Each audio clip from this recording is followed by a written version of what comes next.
Hi friends, మీకు ఈ video నచ్చితే లైక్ చేయండి, సబ్స్క్రైబ్ చేయండి.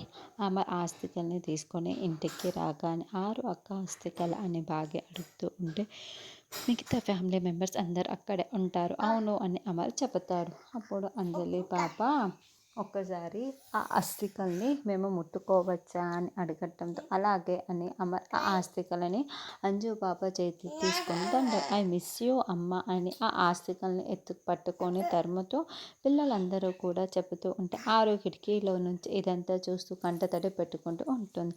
అలా ఐ మిస్ యూ అమ్మ అని చెప్పిన తర్వాత ఆ ఆస్తికల్ని అంజు పాప భాగ్య చేతిలో పెడుతుంది.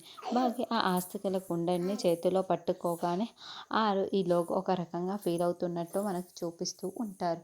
అమర్ ఇన్ని రోజులకి ఆరు ఫోటో దగ్గర మనకి దీపం పెట్టి అదృష్టం దక్కింది. అమర్ ఇంకెందుకు ఆలస్యం, వెళ్ళు అమర్ వెళ్ళు, ఆరు ఫోటో తీసుకురా, దీపం పెడదాము, మిస్ అమ్మ దీపం పెడుతుంది అని సదాశివం చెబుతాడు. అలాగే నాన్న అని ఆరో ఫోటో కోసం అమర్ గదిలోకి వెళ్తాడు. ఇక మనోహరి అక్కడంగా ఇప్పుడు అరుంధతి ఫోటో తీసుకొచ్చాడు అంటే మిస్ అమ్మకి ఫేక్ ఫోటో అని తెలిసిపోతుంది కదా అని ఒకవైపు టెన్షన్ పడుతూ ఉంటే భాగ్య ఏమో అస్థికల్ని చేతిలో పట్టుకొని ఈలోగా ఏదో ఒక రకంగా ఫీల్ అవుతూ ఉంటుంది. అమరేమో స్టోర్ రూమ్లో ఉన్న ఆ ఫోటోని పట్టుకొని వస్తూ ఉంటాడు. ఇంకోవైపు అరుంధతి కూడా ఇప్పుడు నా ఫోటో మిస్ అమ్మ చూసింది అంటే నేను ఆత్మనని మిస్ అమ్మకి తెలిసిపోతుంది అని ఆరో ఇంకోవైపు మనోహరి ఇద్దరు కూడా చూడకూడదని కోరుకుంటూ ఉంటారు. మరి బాగా ఇప్పటికైనా అరుంధతి ఫోటో చూస్తుందా లేదా